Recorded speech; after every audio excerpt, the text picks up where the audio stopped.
Tonight on the Bales Sport Collective, we are at Worldwide Vintage Auto with owner Britt Douglas, and we are surrounded by some amazing cars. Let's take a look. We're sitting around 250 cars right now. The comment that I always make is that if they don't leak, they don't have any oil left in them. Walk over to the car and I'm just put my hands on my head like, oh my God. Randy Bales, the insurance expert, rear-ended my new to me Audi R8.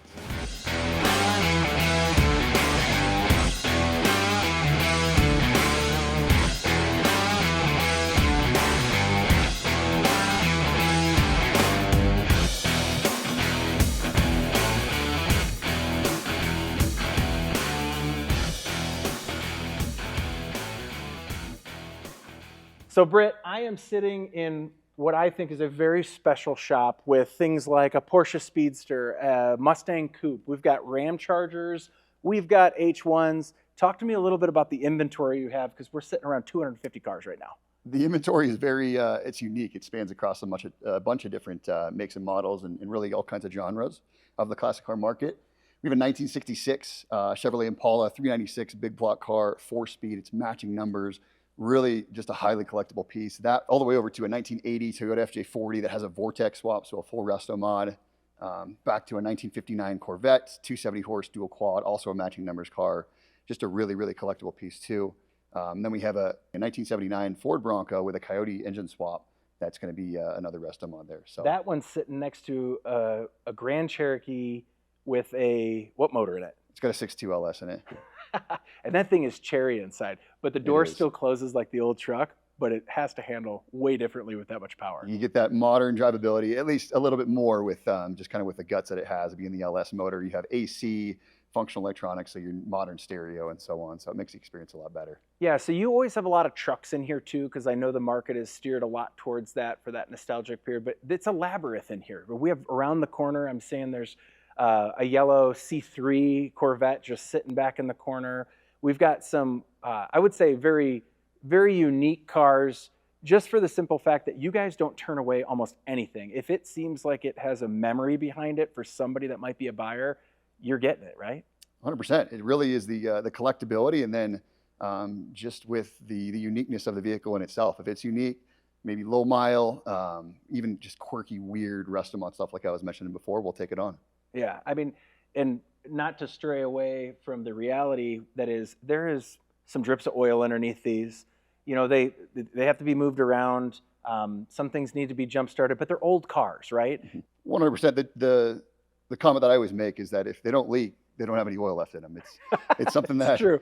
You got to know that going into a classic vehicle. I mean, even the nicest of cars, they're going to drip to some extent. They weren't built like a modern vehicle. They're just very different. But nonetheless, Worldwide Vintage Autos as a company is more in the space of the affordable range of classic cars. So the drivers, that $20,000 to $40,000 mark, which is still a great vehicle to operate. You can hop in and turn the key and go, but it's not going to be perfect. It's not going to be a show car with a $20,000 paint job you're worrying about. So personally, I think that's a really fun space to be in, because you can actually use the cars. And I know you yourself have many cars that you drive and put many miles on. And many of them I have to get my jump box out. And I have a 6-figure Cobra that has a piece of cardboard under it. To your point, you're like, but this car's supposed to be like the best. And you're like, well, it's also an original block. It has original seals, and it needs to be driven. And but when I'm done with it, I always slide it on there to protect the floor. But yeah, it's a different. You're getting a lot of people coming in, and they're trying to relive an old memory, whether it be their dad, their grandpa, and those are always amazing and typically long-winded stories. But when they come in, you probably have some education to do on their expectations for the dream that they're looking at. 100%. You referenced coming in. I mean, a lot of folks typically in this day and age don't even come into the dealership. We're almost 90% of our sales are going to be online, sight unseen. And that's the most important part of our business, is making sure that the advertisement that's online is accurate and it expresses that this is not a perfect car. It's a great car. It's very cool. It's unique, whatever it may be. But it has its own little weird quirks, and you're going to have to work on this thing on a consistent basis and maintain it and so on. But it has leaks. It makes different sounds than a modern car would make. And we just try to express that to the end user as best as possible. Yeah, the flywheel's squealing a lot of it. Let it warm up for 5 minutes. It won't squeal anymore. Should we replace it? I don't think you need to. Like, that's just part of it, right? Exactly. Otherwise, you're getting into those deeper. And I know that.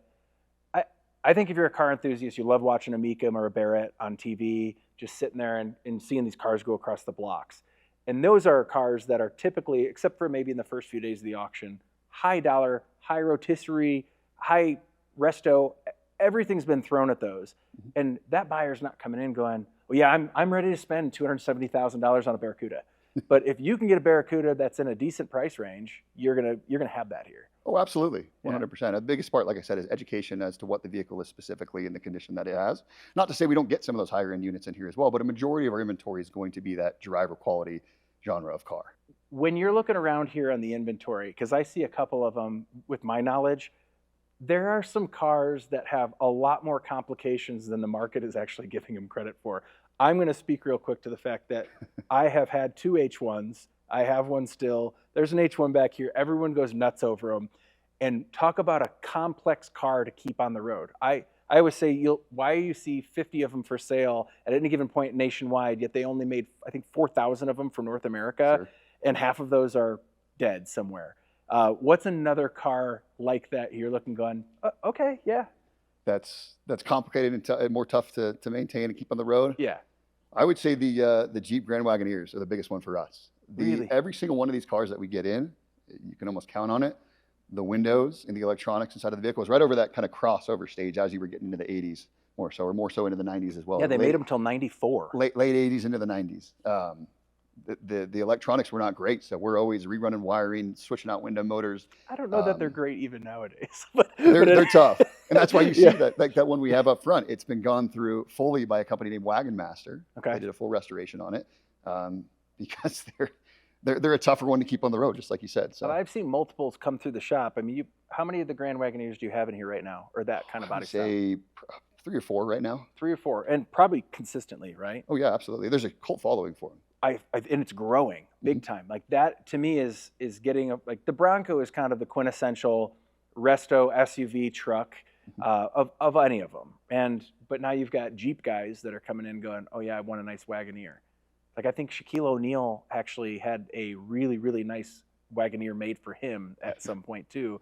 And yeah, just really kind of a cool truck to roll around. Yeah, and people see them in the movies and so on. And there's a lot of them out east as well. It fits a certain vibe and look that people want to achieve with their family, and they want to take their family around and just enjoy that special old school look. But again, a lot of people want that modern drivability, so that's when we got talking into the Restomont stuff, where there are later model engine swaps, and But you got to pay for that. You do 100%. Yeah. So Worldwide Vintage has been around since when? 2011. Okay. When did you become a part of it? I hopped on in 2014. Is when Okay. I got into the mix. How old were you then? How'd that start? I was 20 years old, out of 1 year of college. And I ended up connecting with who is now my business partner. His name's Chris. He was acquiring these vehicles. And it was, at the time, it was kind of a hobby that was progressing into more of a business in itself. And what we ended up doing is he was on the acquisition side, and I hopped in and started helping sell them, essentially. So Okay.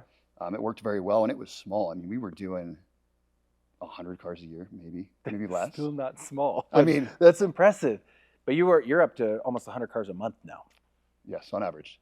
That's insane. So it's snowballed into what was originally really a hobby, a side hustle, into a full-fledged business. Because you were flipping cars when you met him Yes. in college. Like I was doing the same thing. I was buying, selling.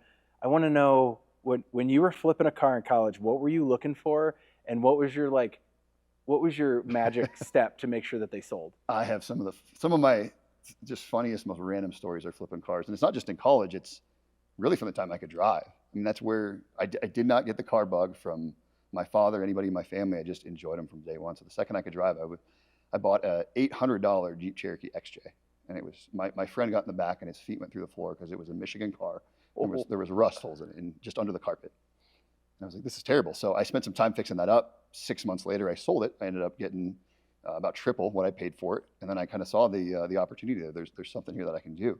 So at that time, being that my budget was lower, I was looking into Jeeps, other just one-off weird. I had a Comanche Jeep, just anything I could really find on Craigslist that I was surfing around. And then as through college, I kind of got into the diesel trucks, which are still pretty collectible, the second-gen Cummins, some of the Power Strokes. At the time, that's what I enjoyed. I would literally fly to Utah or a different state, and I'd drive it back.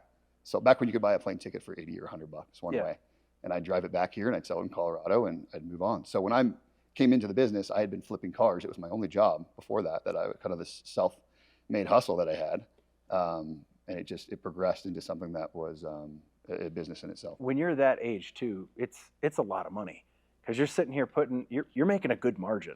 Like on flipping cars that were coming up on Craigslist or now Facebook Marketplace, but I was the same thing, Craigslist. I was finding something, I was coming through, and like that's when my detailing career started, right? Where you're like vacuuming, and then I got a vacuum that could shoot shampoo into it, and then we'd suck that out. And then my buddy's like, "Did you know there's a steamer?" And we would absolutely make. My dad used to say we'd make the car smell like a French whorehouse inside. Like it would just smell so delicious. It didn't smell like a brand new car, but it did smell like it had been cleaned. Like almost the more Windex smell you had, you're like, oh, this car was taken care of. And you're sitting here going, no, we made it nicer now. And then you make a little bit of a margin and you keep going, you keep going. I don't know if it's an addiction or if it's a passion, but it sure as heck was fun. I think it's the addiction of wanting to be able to, at least at a young age, being able to drive a bunch of different cars. And that's the only way they're going to be able to do it. And as you progress, you kind of can buy a little better car each time because you're making a couple grand more and more and so on. And I think through that, you have to appreciate that. And that's kind of what works into what we do now is you have to appreciate where the car starts and where it ends up being sellable and the work that needs to go into it in the interim there and how you get it to that point. So that was learned at a young age. So where the heck are you finding all of these cars? Because if you're moving almost 100 units a month, you have to replace them, and this place is always stocked to the gills when I come. It's the toughest part of this business is keeping the pipeline full and bringing inventory in. We have multiple individuals throughout the country that help us source this inventory. And it may be to your surprise, but a lot of this stuff is purchased from a private seller that we're bringing in, and we're working with them directly on and going back and forth and shipping the car into our location. We get some cars from Colorado as best we can, but a lot of it's out of state just to maintain the amount of volume that we do. And every time I come, you have trucks coming in, trucks coming out. Every day, you have trucks coming in. Over 2,000 cars shipped in and out annually. Oh my gosh! And that's where and then you've got a whole team that's making this file cabinet work because that's what this is. There's 9 cars down this row on both sides, shoulder width, and every single time it's something new. There's 22 amazing individuals here at the company now, and they're all in their own way very passionate about what we do, and it speaks volumes to really the end goal of just being able to operate this place to the fullest. Average time a car sits in here? 45 to 60 days. And then, so you bring it in, they're immediately up on the website so the client can start to drool over them. Correct. And then you have a mailing list or an email list like none other. We do. So it's called our VIP buyers list. It's completely free to sign up for. We send an email out with all of our new inventory every Thursday. It's usually 20 to 25 cars on average. There's 57,000 people on this list that we've been building since really 2014, 2015. If you're familiar with click-through rates, anything like that, about 30% of those people come through to the email, which is strong, or come through to our listings. And then everything goes live that following Monday. So this, the select amount of users that are on VIP, they get to see it exclusively to them. And it's For how many hours? It's from the Thursday at 4 p.m. Until Monday at noon. And they get to pick. Exclusive window to buy. It's at a slightly discounted price, non-negotiable.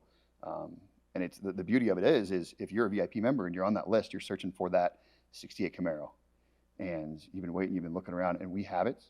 Pop up on the VIP list, you'll be the very first one to see. And we see that with a lot of folks. Oh, I've been waiting for this. What percentage of the cars are coming off that list then? The Selling list? off the list? Yeah. Significant? 25% on average, 20-25%. That's impressive. It is. So a lot of that stuff you won't even see on the website because it's sold well before. You got to be part of the VIP. That's why. Go to the website. It's free to sign I'm up on the for VIP. It's terrible. It's awesome. It's terrible. It's great for me. Yeah. It's bad for you. We're surrounded by 250 cars here. You make a living off of this. Correct. I can imagine, like anything else, you may not be gravitating towards owning a vintage car yourself because you have access to as many as you want. And then you go out and buy an R8. And you didn't just use it as an entry-level car. You kind of went all in. That's correct. So if you think about it, over the years, I've gotten my fix on a lot of the stuff that we have in the inventory. I mean, I still quite often take out some of these cars just to drive them here and there, but not as much as I used to. I mean, I've had my experiences with these individually. I've always been a little bit more passionate about some of the exotic stuff, just like you have your preferences as well. But this car started out 100% stock when I bought it. It was a V10 Plus 2017 car. It's been driven quite a bit too. I mean, you and I met on Crown Rally. That was what we put on 1,400 miles. Yeah. So the Crown Rally we did, was it West? West. I think it's considered West. We drive from Denver all the way to Vegas, 5 days, and they are not short days. They are, I mean, I think some of these guys were on the road for 14 hours. We were on the road for 6 hours a day, call it. Yeah. Randy Bales gets there in 4 hours and shaves 2 hours off because he drives so incredibly well and very fast. Yeah, that was that was your first rally, It was Crown. correct. And that was my first like out of state rally, like official. Mhm. And so we had the decision on whether we were going to drive the cars all the way back from Vegas. Mhm. I was part of the group that did not want to do that. You shipped your car back. Shipped my car back as well. Yeah, I shipped we rented out a whole truck and got, a lot of the cars back. Mhm. But yeah, leaving Denver, I knew there was going to be some other paths that people were going to want to take. We took a few different shortcuts because I think we were starting to prioritize on getting back to the pool and getting back for dinner. Yes. But then we end up in the middle of nowhere in New Mexico? We were in New Mexico. Were you tracking your car at those events? I was not. Yeah, It was still pretty new to me. So to be honest, I was a little more protective of it at the time. Yeah. I was getting used to it. You still. had Dad with you. I did. Yeah, I thought that was so cool, man. It made me want to bring my dad. I still want to bring him on a rally. I just think that he might murder me by the end of it. But your dad loves getting down in this I don't car. drive like you though. No. That was one of my favorite memories. It is still one of my favorite memories with him. It was great bringing him on. He's not a huge car guy, but just being able to experience what you and I enjoy so often it was great. No, I think one morning I had breakfast with him, got to know him a little bit. He's a really neat guy, and like I said, I had some envy because it's like, Britt got to bring his dad, and they're just having a blast. We had put some PPF on the cars prior to, some Exo Shield. You had some incidences with a car too, because you're learning a lower car, and I commend you for that too, because a lot of guys will go out and just start ripping their car to shreds because they think they have the capability of it. You were taking, I would say, some time to learn the car and getting on it, but you didn't do any of the track days. But I don't think that mattered, because if you were trying to prevent any damage, I came in and helped you with that. You did. So do you want to tell the story, or why? You could just start it out. I crashed my car into Britt's car. Randy Bales, the insurance expert, rear-ended my new to me Audi R8. Yeah. And we're standing, so it's a single lane road in the middle of New Mexico, middle of nowhere. And there's road construction, so they have you the timing stop. Lights. They have the timing lights. So you were stopped for what, 10 minutes? Yeah, but it's like a 2-mile stretch too. It's not small, so we're out there for a long time. Correct. So everybody gets out of their cars. We're kind of shooting the shit, talking about stuff, whatever it may be. And next thing I hear is this crunch. I look back, and your C5 is sitting nose end in the back of the R8. And where am I? You're outside the car. Not in the car. Not in the car. So I didn't even have words. I walk over to the car and I'm just put my hands on my head like, oh my gosh, what just happened? So my vantage point was, I got in your car. You did. You were not happy with me. So my wife is plugging away at her laptop with the air conditioning. The e-brake is not really working all that great, and she wanted some air conditioning because it's 110 degrees outside. And I'm like, hey, if the temperatures hit 225, you got to let me know. We got to shut this down. So I step out to have a chat. My car's sitting on what I thought was flat, and I turn around and I hear, and I look forward, and I see my car is attached to your car, and then I see Monster Britt get out of his R8, came back, looking at me, and I'm like, did Britt just back into my car? And then I see that you're upset, and I go, oh no, my car rolled into his car. And then lo and behold, I had installed a very useful tow hook that sticks out about 8 inches out the front. And well, we were, It was a bonding experience. So yeah, I ran into the back of your car, and I was sorry for that. And then we had to take care of that. Luckily, it was just the diffuser. The damage wasn't that bad. It was the OEM carbon fiber diffuser, and just the tow hook went through it. This guy is totally stand up about it. Went and bought me a new diffuser. I was in the process of converting the car over to, like the wing you see on here, it has a Vorsteiner kit on it. So I was in the process of doing that. So we went and got a Vorsteiner diffuser. But within a month, you had a new diffuser to me, which I really appreciated. Yeah, and we sent you over to one of our buddies that works, over at Aaron Marshall. Berg, yeah. Yeah. Mm-hmm. He does great work. I felt more comfortable just making sure, like, hey, if we're going to fix this, let me fix the whole thing. Because I know you or I could have probably taken and disassembled it. Obviously, you have resources. I was like, nope, I just want to take care of this. I screwed up. Let me take this to the finish line. It was very much appreciated. You were standing up about it. And honestly, when I took it over to Berg, that started a relationship with them too. Great shop. Yeah. We did a couple other things. We worked on the ride height of the car and down a couple other things in it. And it was just, it worked out. It ended up working out really One well. of the cleanest shops I've ever been in. Yeah, meticulously OCD. Yeah.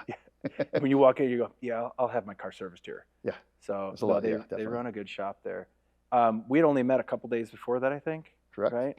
And I've been visiting here as much as I can. You're on the north side, I'm on the south side, but every time I come in here, it's like, this is like my shop, because it smells like old cars, fluids, and every beautiful line that you can look down any single row. I love coming here. The R8 was your first sports car, would you say? Not necessarily. I had an R35 GTR actually right before it. You did? I didn't know that. I did, yeah. I had a 2016 R35 GTR. Would you get another one of those? It's so funny. It's in such a short span of time. But to answer your question, yes. I would love another one because I was so new to it and I babied it. I drove it. I owned it for 2 years. I drove it less than 1,000 miles because I was so worried about messing up this. What do you daily drive? I have a Ram TRX. It's my daily driver. You're a truck guy. Yeah, I always have to have a truck. You 100%. could daily drive that GTR though. You could, 100%. That's what I want one for. I totally agree at this point. In the snow. Yeah. And not care about it. Like not care if you bring it to the grocery store or you scuff it up a little bit. They stopped making them, so that you're seeing the values on those going up significantly. I know. Now I'm looking at guys. I saw one the other day. I'm always fascinated like what the bottom of the barrel is on them, and I thought they were like in the 50s to 60s. And I saw one the other day come across, and it's like 60 grand. I'm like, oh, it's got 117,000 miles on it. I know the motor's probably good, but 60 grand for over 100,000 mile car. Not to bash on, it's still a Nissan. and in owning one, you do see that. My 2016 had 6,000 miles. I sold it for $78,000 in 2019. And that car would be worth probably $20,000 more now, given what the market's doing. Yeah. They didn't change, like, I should say, they didn't change much. We don't need to get into that. They changed a few things, but they kept that same car for a very long time. They made a lot of them. And I just want to see them driven every single day. I agree. If I was to get, it falls more to me. Some people think of them more of as a supercar, not really exotic, but in that supercar category, it's more of a sports car. But as you mentioned, I think it's so usable. And if I was to get another one, it would be 100% to do that. It'd be to drive it all the time. Being that it's a Nissan, you don't have to actually feel guilty about it at all. As much, yeah, No. definitely. No, I want, like I said, snow tires, daily driven. I've often fantasized about having one of those. So you have a TRX. What's special about the TRX to you? Because the Ford Raptor exists, and everybody that I know gravitates towards that. So why is it a TRX for you? So I had a Raptor before it. I had a Generation 2 Raptor. Okay. I drove it for many years and loved the thing. I wanted to try the other side. I think what also is special about that truck is it's a dying breed. I mean, big supercharged 6.2 engine. I mean, they only made these for a 3-year run. And I want to give it a shot. So it's 100% stock aside from an intake because it makes the supercharger way louder, which is way more just giggly when you're driving it. Yeah. And some wheels. But aside from that, it's a great truck. They're awesome. All right, here it is. Your Raptor, your TRX. Which one do you like more? The TRX is giving me more smiles, I would say. Really? Yeah. The Raptor faster. is sharper. It drives. It just feels a little bit tighter. The TRX feels like this big couch floating over everything, but you can't get away from just a big old supercharger. Yeah. I love it. Your niche market has obviously been the driver's cars, and we've discussed that. Why don't you see yourself moving into like a resto mod space or more expensive cars? So to that point, I mean, if you go over our front lobby up here, we try to keep some of the nicer cars in our inventory, some of the more high-end stuff. A large majority of those are going to be resto mods. So LS swaps, Coyotes. It's where we see definitely a certain portion of the market going is that modern drivability with the old school look. Okay. So if there's money there, then why not start buying more of those high-end cars instead of the driver's cars? Our model is based on the affordable classic car, and with that, we're in that $20,000 to $40,000 that sweet spot for us. We're built on volume in selling these cars in higher numbers, opposed to waiting on just one or two large $200,000 cars, whatever they may be. And we don't want to sit on them as long. We want to be able to get people in their car for a reasonable price, and that's what our model has always been. Who's buying the cars? Are you buying them? Are you greenlighting the inventory? You have a couple guys that help with that? So we do. We have buyer's agents that help us acquire the cars, but us as partners also look at the acquisitions and bringing the cars in the building. Okay. Correct. So do you ever bring multiple cars in at once? We do, absolutely. From one buyer? One buyer, or occasionally seller, Barrett Jackson. We do purchase cars there as well. Oh, you do? Okay. Yeah. So you might get some of the stuff that maybe somebody didn't pick up that day, motivated seller, and now you're going, but we'll take it, and you'll come in and you might pick up 2 to 5 cars at any one of those shows. 100% correct. Okay. If the opportunity is there, of course. Was there ever one that you came across, you're like, how did this not sell? Occasionally, yes and no. I can't think of anything off the top of my head specifically, but we definitely get those. I mean, everything that we touch in a certain sense is unique in its own way, and there's definitely been some experiences where you're thinking this car is awesome. Why has nobody purchased this before at the auction, whatever it may have been? So we know you have a 12 to 1400 horsepower R8. Is there a resto mod in your future though that you could get the horsepower out of? Maybe twin turbo, big screws, something like that that you could see in your collection? I don't even think the horsepower fix is here. I think the drivability fix, like so many other folks, is kind of with the classic cars is what I'd be looking for.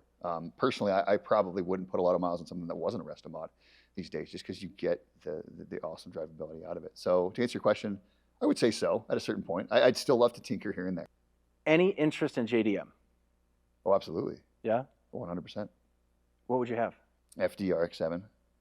Right to it. Right to it.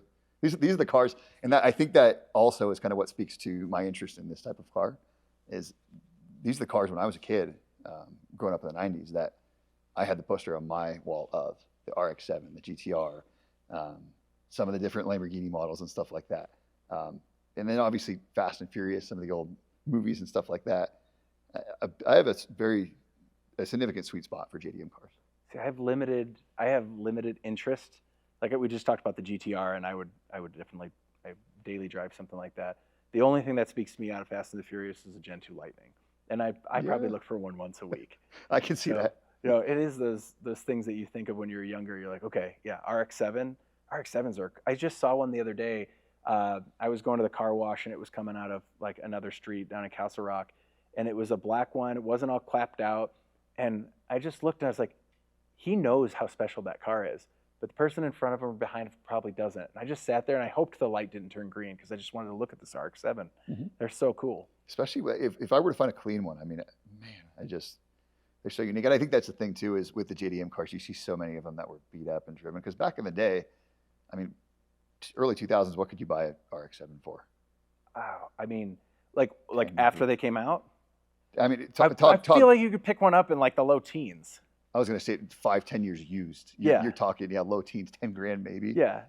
So they got driven, they got beat up, and so I think when you like even the classics here, when you see a clean one that's been well taken care of. Will we see the same vibe that we have for Supras, RX-7s? Like, will we see even like the Civic SIs? I was looking up Civic SIs on Bring a Trailer the other day, and those cars are north of $10,000 for a high mile like blue SI 4-door, and they're still there like that. I still think that dollar amount is there because I know that I bought a Honda Civic for $4,000 at one point. Do you see JDM holding their value or getting another revival later on with just this introduction of the Supra again? Anything like that? I do. I think the introduction of the newer models like the Mark IV Supra or anything like that, or excuse me, Mark V Supra, it brings more attention to it. They're trying to kind of feed off of what they're seeing on the collectability of the JDM cars. I think it's that generational shift. The guys that, like I said, when I was a kid, when I was looking at those cars, and that's what I wanted to drive for my first car, I wasn't able to at the time. I was driving a Jeep Cherokee with rust holes in the floor, like I said. When people have the opportunity to get into that later in life, it's going to drive that market. I do think it's neat that Toyota, although I think they have a BMW motor in them, they came back with a car that was not outrageous. They didn't have huge amounts of horsepower. They came back with another driver's car. And I think that's really neat that they did that because they could have shot for the moon. They could have done what even Mustang's doing with 700 horsepower vehicles. Nope, they came back with a modestly horsepower vehicle, amazing styling, and I really hope that catches on with some of the other manufacturers. I heard Honda's coming out with the S2000 again. No, really? I have not heard that. That's a cool car. Like I still look at those too. I always wanted an excuse to buy one for my wife. Like I sat in one at Sports Car Collection over with Petco, and it had like a little blemish spot, but it had, I think it was 20-some thousand miles on it. It might be in their inventory still. Just a neat car because it's not overly styled, but the new one is looking pretty darn good. See, I'll have to take a look at that. Yeah, and Honda's been out of the game for forever. Forever they've been out of the game. If they could come back with an S2000, I hope they give it 330 horsepower. And I hope it's just a drivable machine. I hope there's an argument whether it's a chick car or not, just because they don't have to make something so extravagant at this point. They don't have to chase that. They could just chase a driver's car again. People want less and less of that too.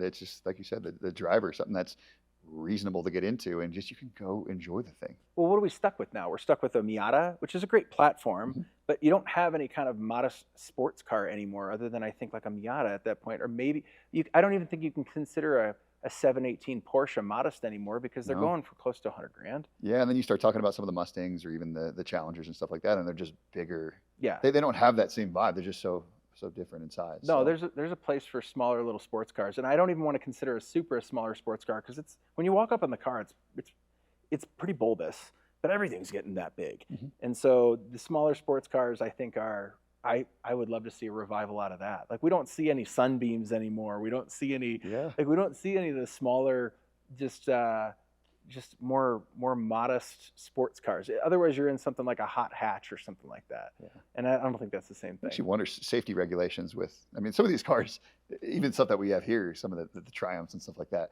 they're so tiny. I mean, my head, I'm 6'3". I'm looking. My eyes are over the windshield on some of these, and I'll drive them. I'll make it work. Yeah, But it's an interesting down. look. But you drive that car for too long, you won't have any hair left. Exactly. Yeah, it's but they are cool cars, and do you push a lot of the Triumphs and smaller vehicles like that? Occasionally, yes. MGs. Yeah, definitely. Yeah, I think like anything, when they're a good, clean example, and in the right price range, absolutely. That's a good point too.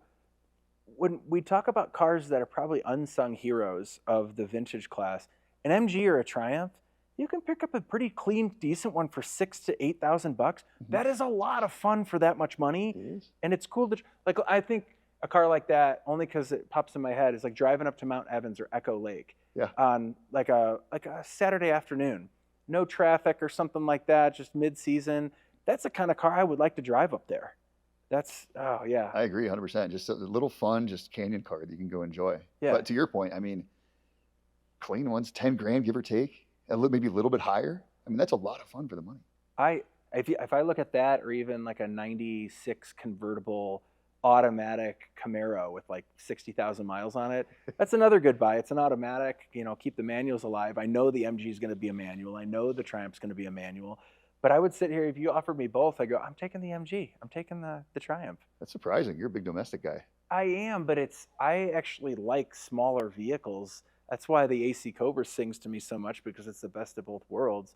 But those smaller vehicles like that, man, they feel like a go-kart. You're just shifting your hips over just to make sure that you can get into the turn. Like, what are you, trail braking? No, I just kind of kick my hips into the turn, and it does exactly what I want. I can feel a sidewall move when I do that. Like moving this around, we were pushing it around earlier. Yeah, 100%. There's nothing. I could have pushed that thing with 2 fingers.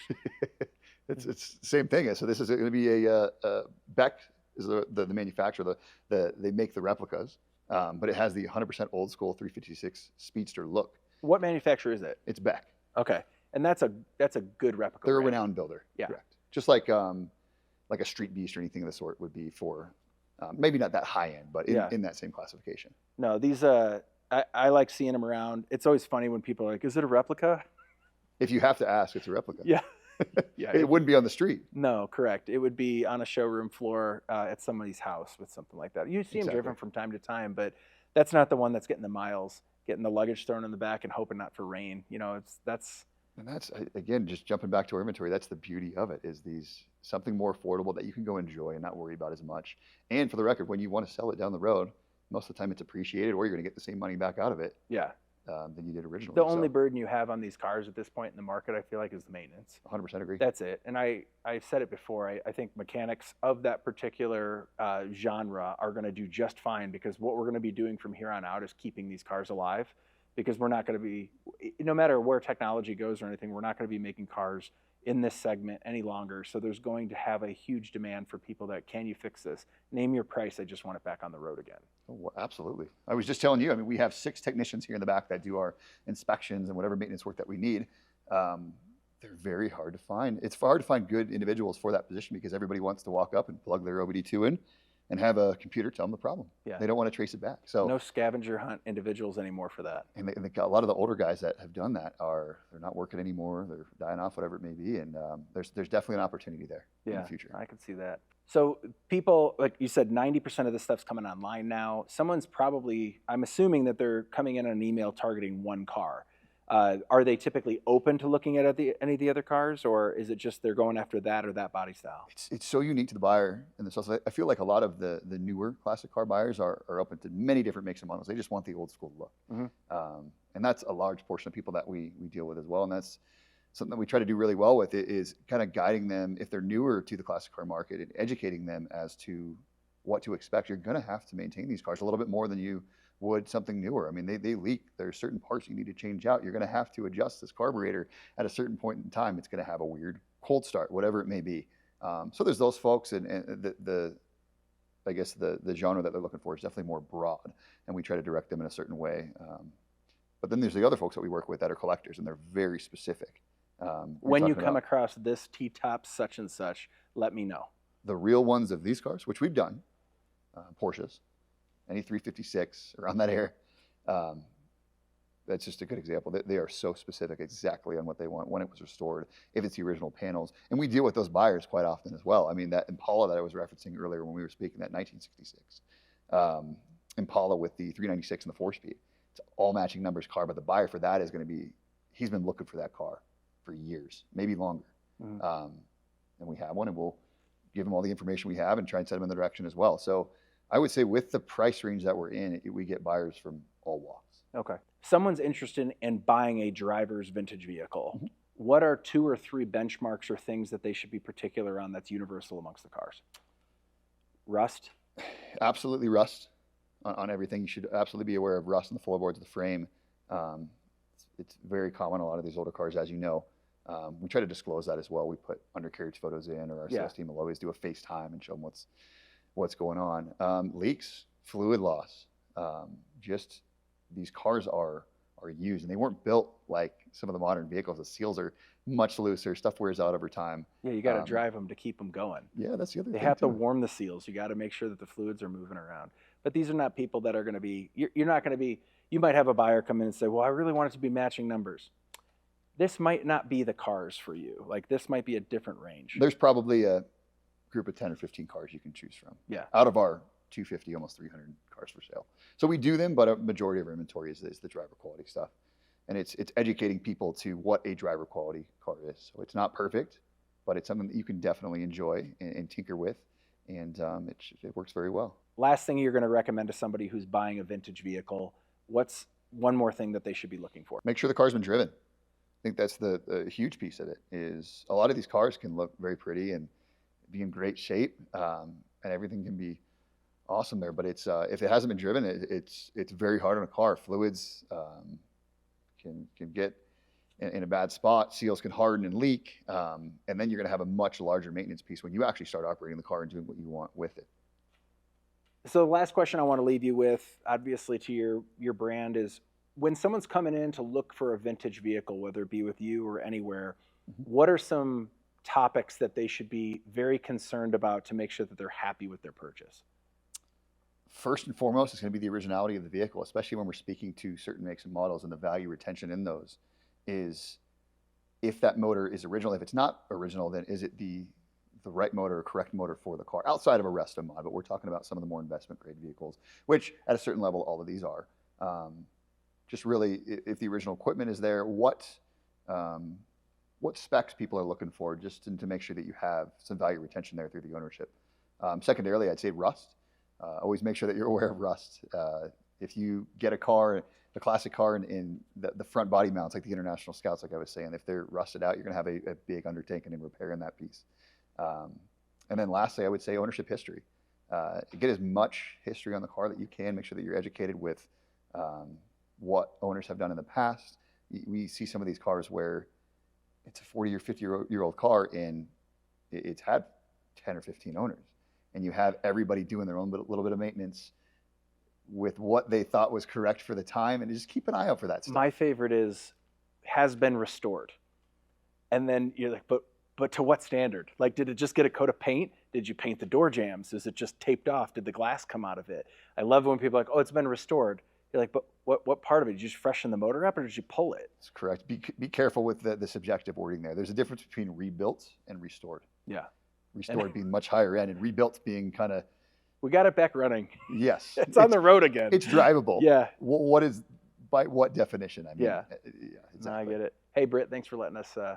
Absolutely. Thanks for having us as a guest today. Appreciate it, bud.